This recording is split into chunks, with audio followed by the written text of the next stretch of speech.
बघू शकताय की किती सुंदर मीना बाजारचा इथं लुक आहे। लहान मुलांसाठी खेळण्यासाठी खूप काही आहे आणि खूपच छान या गोष्टी आहेत। देवी कुंड म्हणून हे परिसर आहे आणि चिखलदऱ्याच्या या परिसरात आम्ही वात्सल्य न्यूट्रिशन क्लबवाले आलेलो आहोत आणि खूप सुंदर वातावरण आहे। खूप दिवसांनी फ्रेश वाटत आहे।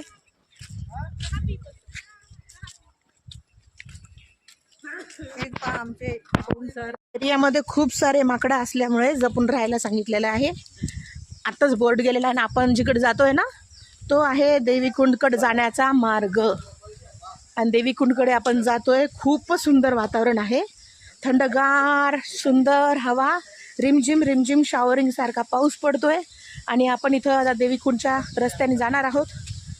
मागून आमची पूर्ण टीम येते। अण्णा खूपच सुंदर वातावरण आहे बघा। वाव, हे बघा देवी कुंड एरिया बघा तुम्ही, पाण्याचा मोठा कुंड आहे इथं आणि यालाच ह्याच्यामुळे म्हणतात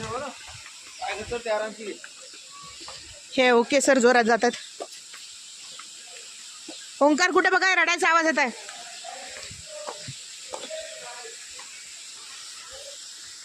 हे हेच आहे देवी कुंड मंदिर परिसर। इथं घंटा आहे, धबधबा आहे छोटासा आणि खूप सुंदर पाणी आहे। आपण इथं पाहू शकतोय, खूप सुंदर वातावरण आहे।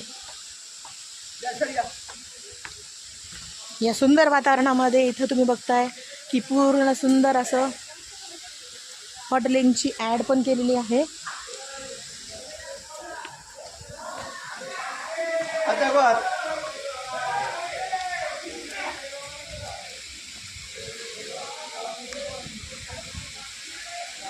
हे बघा इथं ज्योत आहे, देवी कुंडची ज्योत।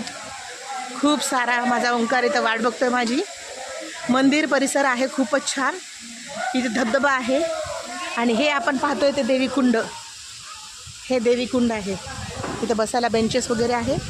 हे सुंदरसं देवी कुंड आहे आली आणि हे इथं देवीचं मंदिर गुफेमध्ये असल्यासारखं सुंदरसं मंदिर आहे। या मंदिरात बघताय तुम्ही ते एवढ्या थंडीमध्ये शेकोटीमध्ये बसलेले आहेत। हे आमचे यश सर आणि ओंकारला घेतले त्यांनी। हे घंटा आणि या इथं बघा संत गाडगे महाराजांचं स्टॅच्यू आहे। खूप सुंदर इथं धबधबा आहे, देवीचं मंदिर असल्यामुळे सुंदर इथं वातावरण आहे।